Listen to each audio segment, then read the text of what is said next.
All right, guys, so we're into building the oil pump for the ppump 6.7. So if you guys want to build one of these, you can do so.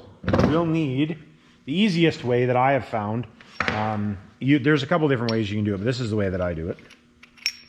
So how I do it is you take a 12 valve oil pump, which is this one with the helical cut gears on it, and you press these pieces out, which is just the shafts that hold stuff together, obviously.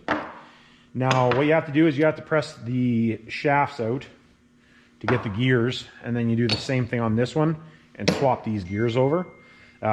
Just so that the video doesn't get too long for doing this, I'm going to do the pressing off camera because you just press it on and off, and then I'll show you the finished product.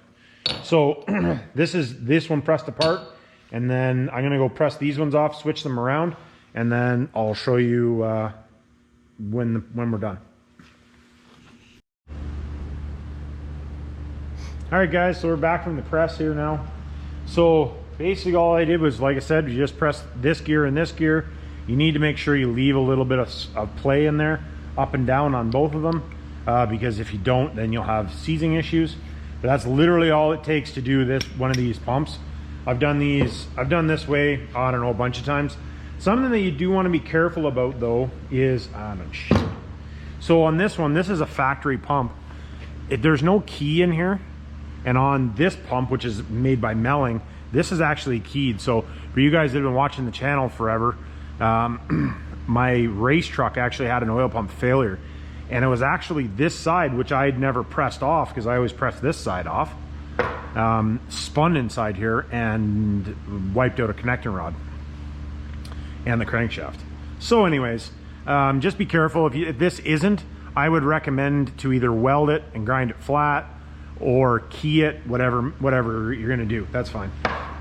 So what I will be doing, and I'll do it before I put it in there. I'm not gonna do it tonight because it's late tonight. I'm gonna put a bead around here, and then I'm going to pin this into here. So there is a hole drilled in here already. I'm gonna take a split pin the same size as that, drill a hole into this piece, and we'll do that. So the only thing is, I'm gonna have to take this back apart when I do that. For the only reason is when I drill the hole, I want to flush this back out. I just wanted to show you guys when it's all put back together what it looks like.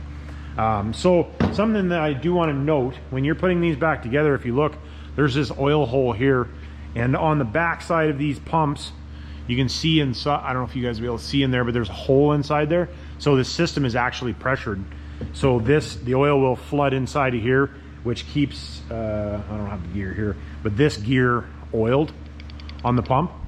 So if you don't do that, if you don't get that hole lined up, you'll burn this gear out. Other than that, it's pretty straightforward to do it. So this will be doing any common rail to P-pump swap.